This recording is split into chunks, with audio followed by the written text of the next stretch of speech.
for a walk. Primeros días de desescalada tras el confinamiento. Todavía nos cuesta creer que las cosas vuelvan a ser algo parecidas a nuestra vida anterior. Nos dicen cómo salir a la calle, a qué hora hacerlo, cómo desplazarnos en coche, cómo practicar deporte, si se vuelve o no a clase, o si podremos celebrar bodas o velar a nuestros muertos. La vida sigue y hacemos lo posible porque sea un poco más normal. En este tiempo ha habido muchos profesionales que han estado ahí. Algunos ya han salido en esta serie de podcast, pero son tantos que sería imposible hablar de todos ellos. Por eso, en este episodio de Cuarentena me he acercado a una pequeña muestra. He hablado con un abogado, un policía local y 2 periodistas que están en sus puestos de trabajo desde el principio de la crisis.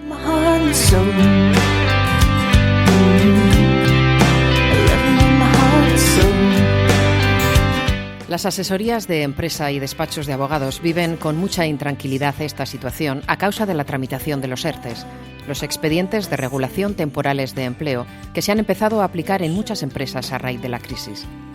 En menos de 24 horas, a partir del 15 de marzo, los despachos se convirtieron en oficinas públicas de las comunidades autónomas, de la Tesorería General de la Seguridad Social y de los servicios públicos de empleo estatal, ya que en ellos se concentran los trámites que cada empresa tiene que llevar a cabo para aplicar el ERTE. Víctor Martín es abogado. La verdad es que en menos de 24 horas es imposible reorganizar una estructura profesional y por lo tanto hemos tenido que atacar casi con virulencia desde el primer momento la presentación de los ERTEs que en muchos casos ni tan siquiera sabíamos, porque la norma era muy confusa, cuál era el trámite definitivo, cuáles eran los documentos que teníamos que aportar e inclusive cuáles eran los formularios propios a utilizar, ya que en menos de 48 horas, si no recuerdo mal, los 2 primeros días, los formularios y los requisitos se cambiaron como 7 veces. Por lo tanto, ha significado una grave situación de crisis general en las empresas y de crisis general en el país y de crisis general también en los despachos profesionales, que hemos tenido que dotarnos de muchísima habilidad profesional y muchísimas horas para poder sacar adelante la petición de nuestros clientes y salvaguardar sus propios intereses, los intereses de sus empleados, con el fin de que entre todos podamos conseguir que cuando esto finalice exista un tejido industrial que permita volver a reiniciar actividades industriales, actividades empresariales y que vuelvan a crear riqueza en nuestra sociedad.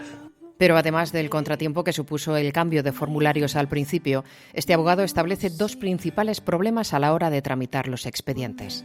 En primer lugar, el de la interpretación de la propia norma, cuya redacción, aparte de ser discriminatoria para muchos sectores de la industria, es de muy difícil interpretación, puesto que su redacción adolecía, a mi manera de ver, de una claridad meridiana que permitiera saber cómo había que tramitar esos expedientes, qué empresas eran las que se iban a beneficiar y cuáles eran los requisitos que se tenían que aportar.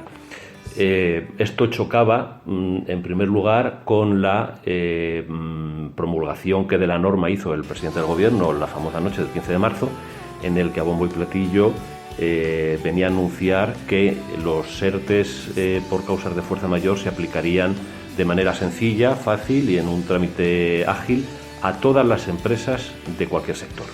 Esto en la práctica, y cuando nos paramos a estudiar el Real Decreto 463, no ha sido así. Es totalmente incierto lo que el presidente del Gobierno manifestó, y solamente en un principio quedaban afectados por el ERTE de causas de fuerza mayor los sectores de bares, restaurantes, comercio minorista y no todo, y las peluquerías. El resto de empresas de otros sectores quedaban excluidos automáticamente de la aplicación de los ERTEs por causa de fuerza mayor. Tal es así, tal confusión fue la que se creó, que el propio gobierno tuvo que redefinir lo que significaba una causa de fuerza mayor, y eso se produjo, si no recuerdo mal, el día 25 de marzo, es decir, 10 días naturales después de que se iniciara la situación del estado de alarma.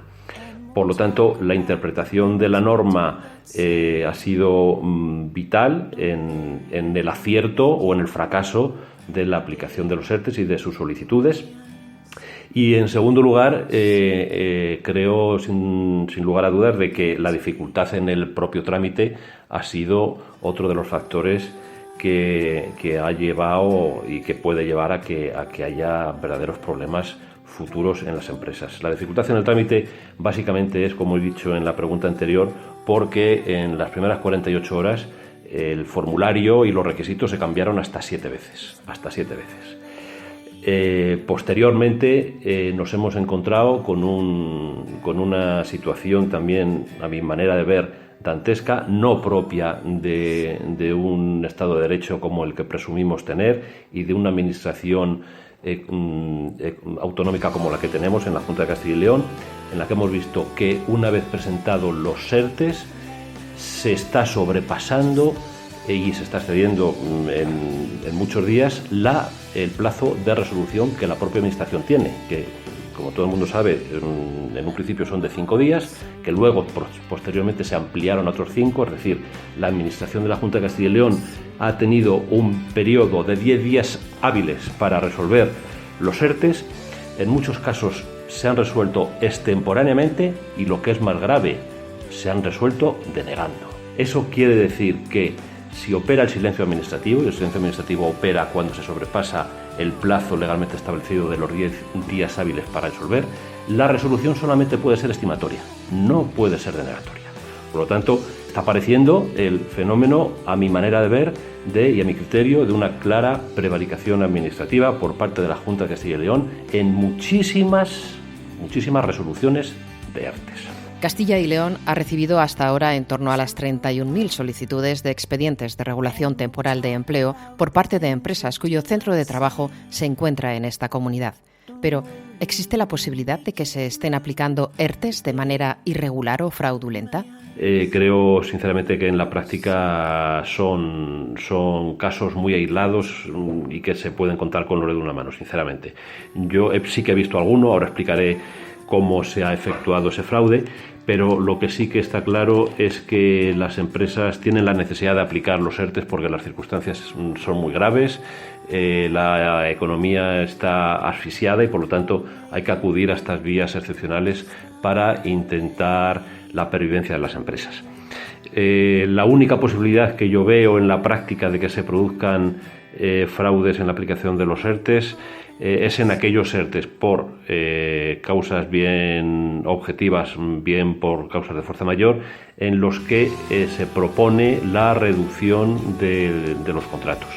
Esto en la práctica significaría que el trabajador va a acudir solamente a su puesto de trabajo durante, por ejemplo, la mitad de la jornada, y la práctica abusiva que estamos verificando es que lejos de que el trabajador vaya solamente la mitad de la jornada, sigue yendo toda la jornada y la empresa está aplicando una reducción de su salario del 50%. ¿Cómo se elabora este sistema de fraude? Pues desde luego, además de todo lo anterior que ya he explicado, forzando a los empleados a falsear los documentos de registro de jornada diarios, ¿no?, en los que se les obliga a poner o a firmar un horario que no es el real, ¿no?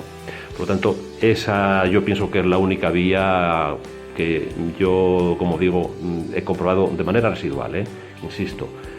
Por regla general, las empresas tienen necesidad de aplicar los ERTEs de manera legal y correcta. Lo que sí está claro es que al número de trabajadores en paro que ha dejado esta crisis hasta ahora, se sumarán más. Efectivamente sí, porque la economía sin duda alguna ha quedado y va a quedar muy afectada por un parón tan largo en el tiempo. El recuperar toda esa situación y toda esa dinámica industrial empresarial que teníamos, a mi manera de ver, va a costar mucho tiempo y muchos meses en que eso se produzca. Mientras tanto, pues obviamente las empresas no pueden cargar con unos costes sociales que son muy altos. En España los costes sociales son muy altos y por lo tanto, si no hay un flujo económico acorde, pues las empresas van a tener que acudir a la vía de las extinciones de los contratos de buena parte de sus empleados, ¿no? Eso sí, supongo que se hará y que se establecerá un sistema también bastante más ágil para que esas extinciones de los contratos se produzcan a través de lo que conocemos comúnmente por un despido por causas objetivas, basado en razones económicas y productivas o organizativas o técnicas. Entonces sí que efectivamente esta crisis, nos guste o no, va a afectar a la plantilla de las empresas, sin duda alguna.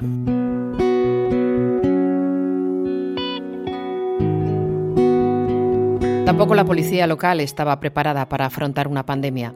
De un día para otro se tuvieron que tomar medidas para procurar, en primer lugar, evitar el contagio, no solo entre la población, sino entre los propios agentes. Germán Pérez es policía local en Salamanca. En primer lugar, nada más acceder por la puerta, tienes que atravesar un sistema de desinfección de calzado.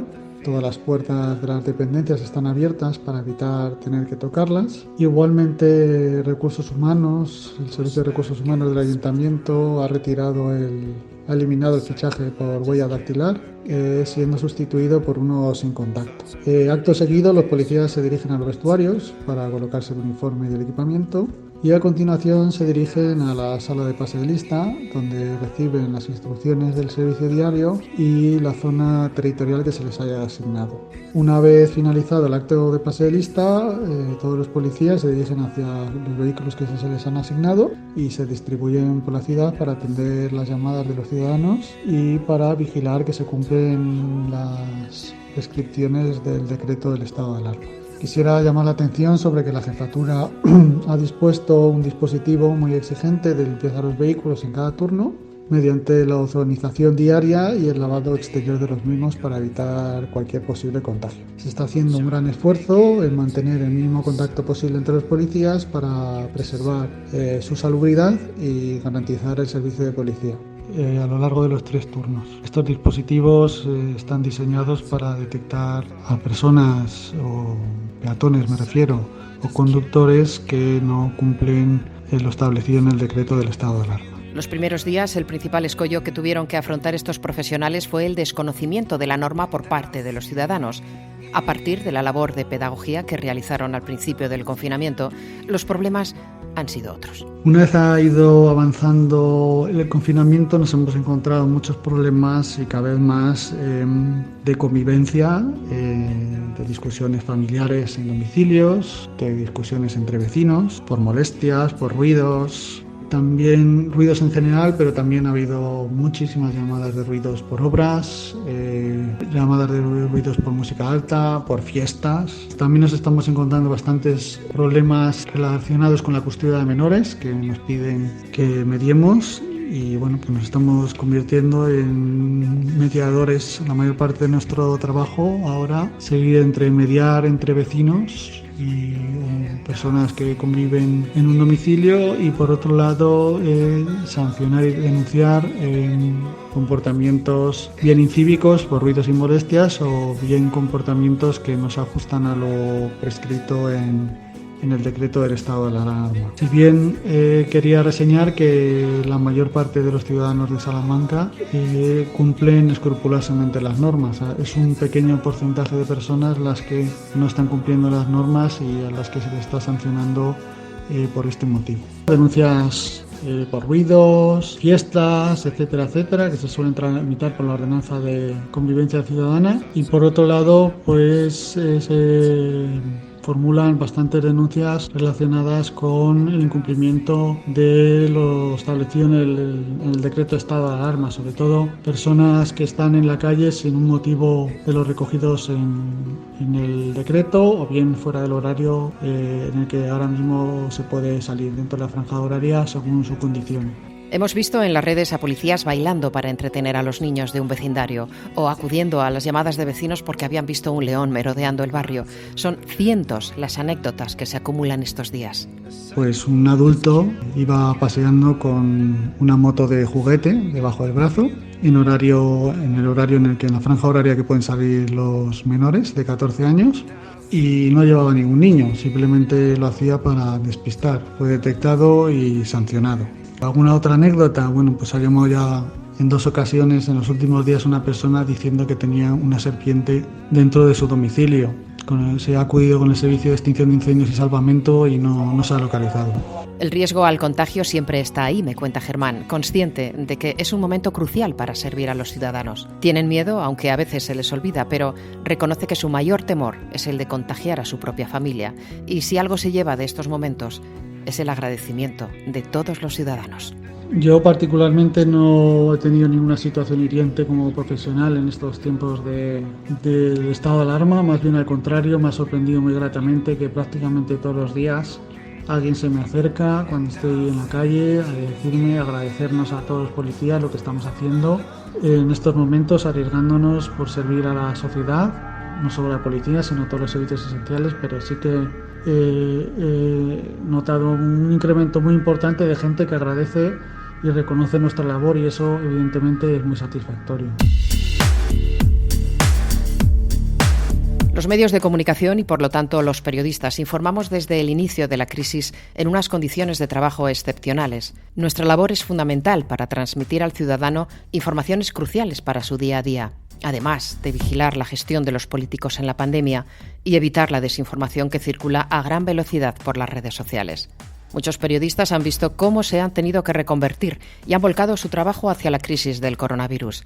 Es el caso de María Catón, periodista de Sociedad en Antena 3. Bueno, el trabajo de la sección de Sociedad durante toda esta crisis está siendo muy intenso, puesto que nosotros abarcamos todo lo que es el tema sanitario. Entonces, desde el principio, el peso fuerte de toda la crisis lo está llevando la sección de Sociedad.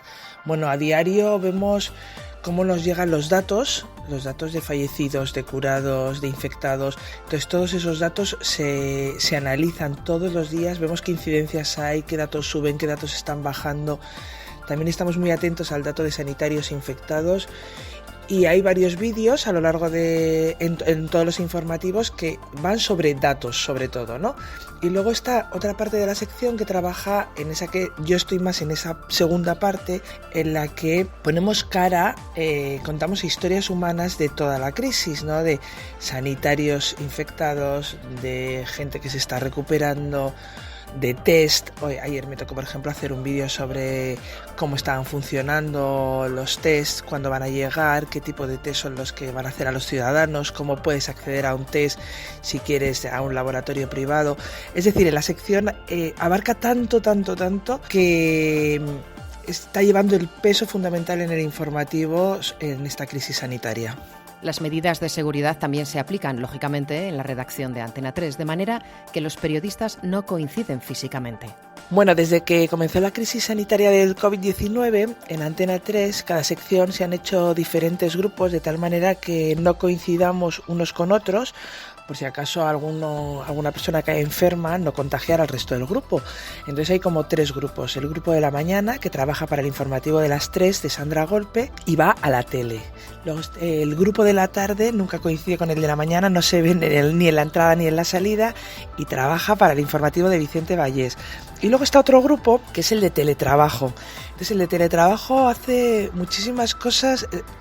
Quizás es el grupo que más ha cambiado, el que está haciendo un trabajo diferente al que estábamos acostumbrados, porque estás en casa, entonces desde casa te llaman los jefes, te van llegando todas las noticias en un grupo de WhatsApp que tenemos toda la sección, y te llaman cuando sale la escaleta y te dicen, pues hoy te toca hacerte un falso directo en el Palacio del Hielo, hoy te toca hacer un directo en IFEMA o en La Paz, o hoy reparte Cáritas alimentos, entonces tú quedas con el cámara y haces un reportaje sobre Cáritas que luego lo envías a la tele a través de una unidad móvil. Entonces el teletrabajo, te permite moverte mucho.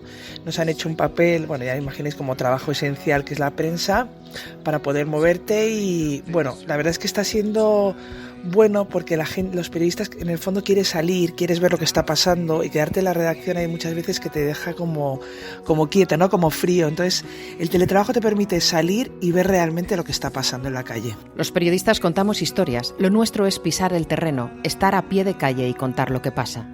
Si hay algo común para todos en esta crisis es la vulnerabilidad de nuestras emociones. Se viven momentos duros y hay que contarlos.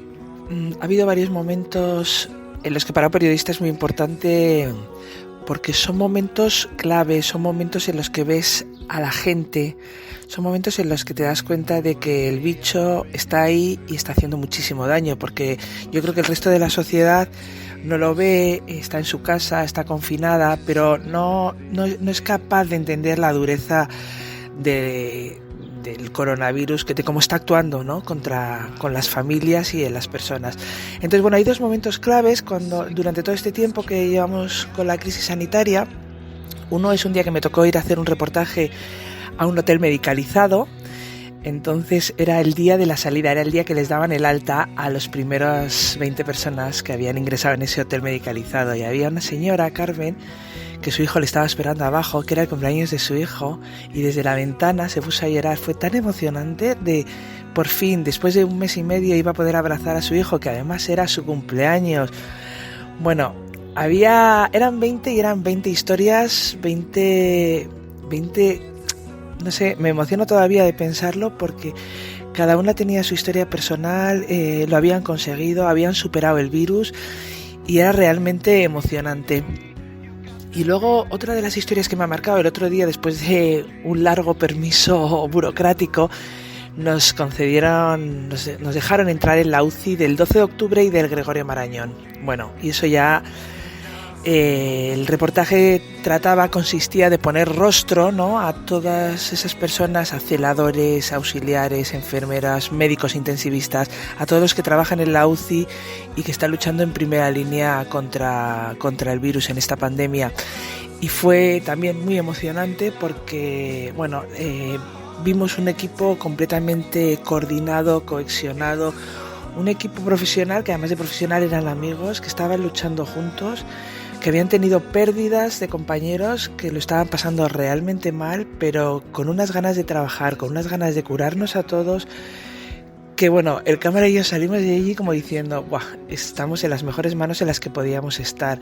Son gente muy valiosa, gente que lo está dando todo y gente a la que, aparte de aplausos, deberíamos de agradecerles durante toda la vida todo lo que están haciendo por nosotros, porque vimos una UCI que estaba mucho mejor, pero aún siguen colapsadas y tienen miedo de que ahora, con esta desescalada que estamos viviendo, volvamos otra vez a los niveles de hace 1 mes y medio y que no puedan atender a todos. Esa es su gran preocupación ahora mismo y en eso estamos luchando, en que todos sigamos siendo responsables. Era su mensaje, que por favor sigamos siendo responsables, que el bicho no se ha ido y que en cualquier momento podemos volver atrás y que es muy peligroso. Quizás esos dos temas, tanto el hotel medicalizado como el de la UCI, han sido los reportajes que más me han llenado a nivel profesional y personal, sobre todo. Todos estamos aprendiendo de esta crisis. A todos nos ha tocado de una manera u otra y la voluntad de querer que todo salga bien se nota. El día que me dijeron que me tocaba turno de teletrabajo, estaba un poco... Yo siempre he trabajado mucho en la calle, he hecho muchos reportajes en la calle más que en la propia redacción. Y entonces le decía al cámara, a ver lo que nos vamos a encontrar, porque yo creo que la gente está especialmente sensible, no sé si va a ser fácil el trabajo o no. Bueno, pues todo lo contrario, yo creo que ha sido la etapa de profesional en la que el trabajo ha sido más fácil, porque la gente está por el sí, por ayudar, o sea, íbamos a cualquier sitio a grabar y todo el mundo te daba, sí, tranquila, vete por aquí, o está allí, o todo el mundo intenta ayudar, todo el mundo te da un total, te da una entrevista, es una sensación que de verdad nunca había pasado antes. La gente pues, yo paso, no, ahora sí, por favor, contadlo, que la gente tiene que saber lo que nos está pasando. Yo creo que como periodista sí, hemos ganado durante todo este tiempo, no sé si se mantendrá esta actitud en la gente, pero la verdad es que sí, ha sido un trabajo mucho más fácil, mucho más duro a nivel personal, porque las historias son terribles y en el fondo no te puedes aislar del tema, no tenemos un chubasquero para poder aislarnos y te vas a casa hecho polvo, pero el trabajo ha sido fácil porque ha sido accesible. Bueno, a nivel personal está siendo... Bueno, yo siempre he hecho sucesos, ¿no? Estaba en la sección de sociedad y siempre hacía sucesos.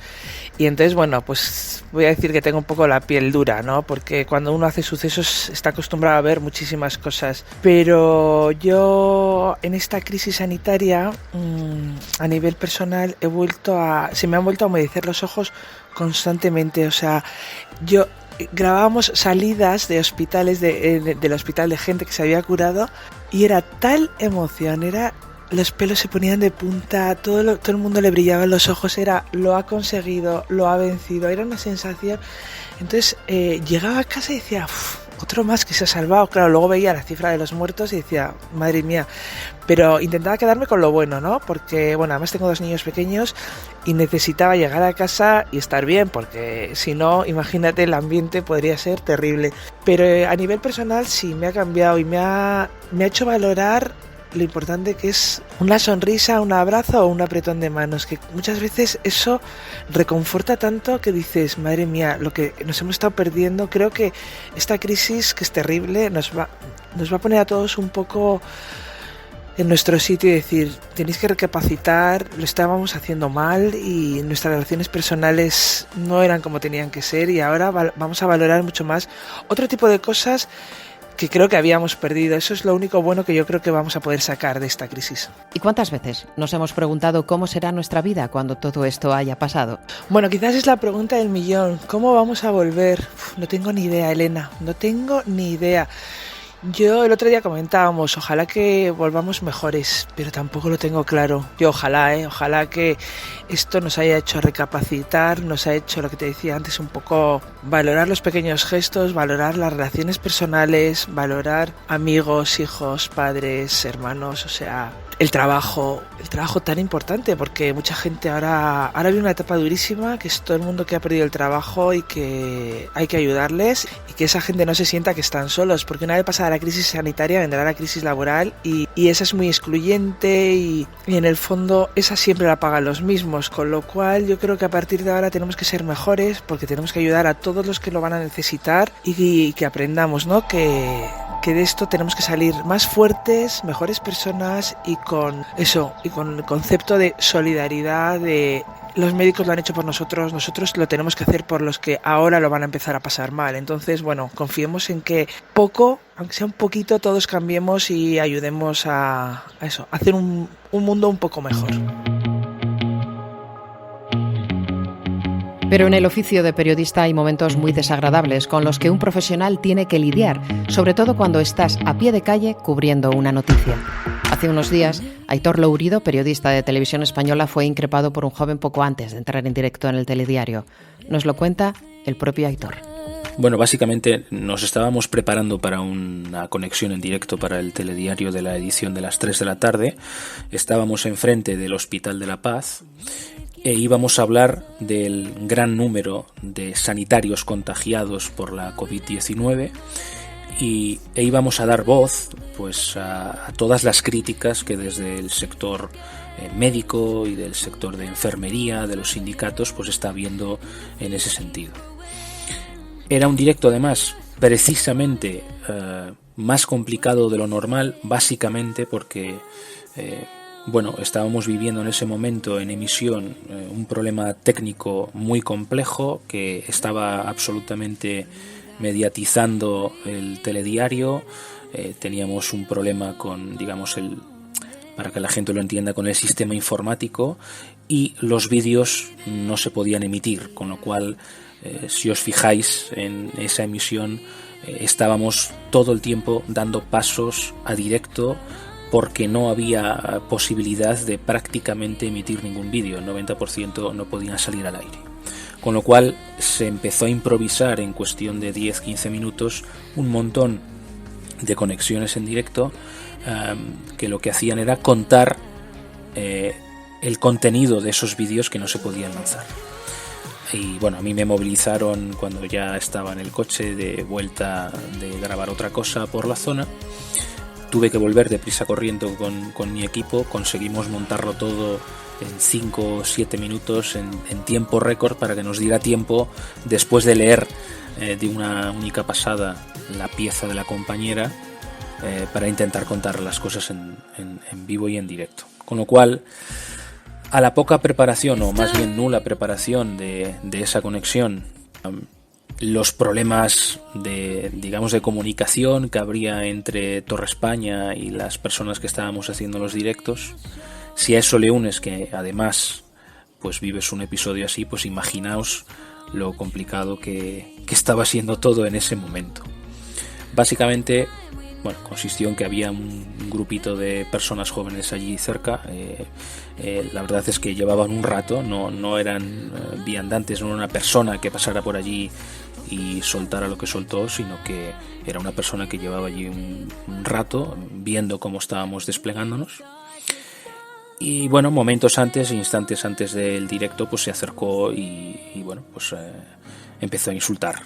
Insultos además, digamos, graves, y además con mucha marca ideológica, y fue una situación muy incómoda, pero sobre todo me pareció una situación muy triste porque me pareció que una persona joven que no te conoce de nada, que no tiene ninguna referencia de ti personal de ningún tipo, pues que nada, cuando estás trabajando además como cualquier otro trabajador de este mundo, pues que se acerque a ti y te llame, pues en ese caso, puto rojo de mierda, a tu puta casa aplaudir y en fin, una serie de cosas más que ni tan siquiera le entendí.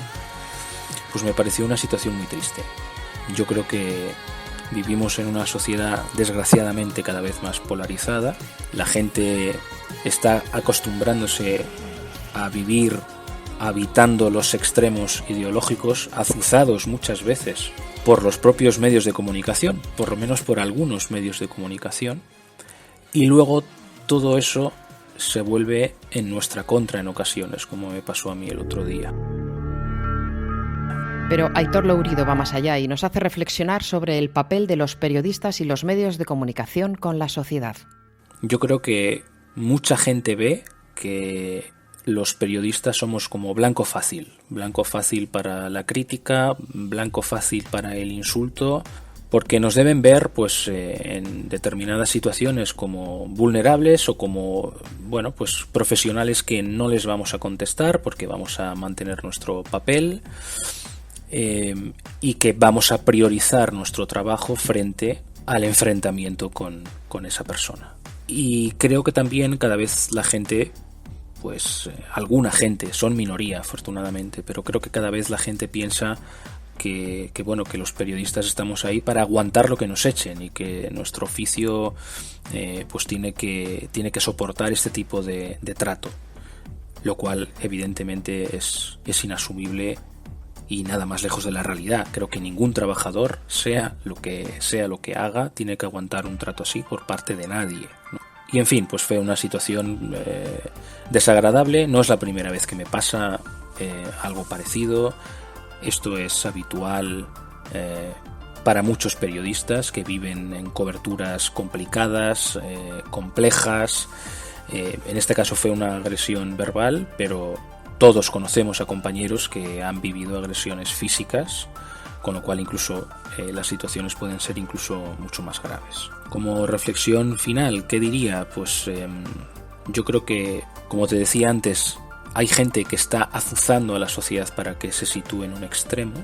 Lo triste es que a veces los medios de comunicación participamos en ese ejercicio de poner a la gente y a la opinión pública en los extremos. Y yo creo que el periodismo está para todo lo contrario, es para sacar a la gente del pensamiento extremo y colocarla en el pensamiento crítico, incluso en el pensamiento autocrítico. Y yo creo que ese es el papel que tenemos que jugar y ojalá lo sigamos jugando, porque yo creo que la mayoría de los periodistas somos personas honestas, que nos levantamos cada mañana intentando hacer lo mejor posible en nuestro trabajo, que no tenemos ninguna intención malévola ni deshonesta, ni intentamos hacer daño a nadie. Y bueno, pues ojalá la gente pues empiece a comprender que detrás de un periodista siempre hay un ser humano sintiente y que este tipo de situaciones pues no deben darse. Sacar a la gente del pensamiento extremo y colocarla en el pensamiento crítico e incluso autocrítico.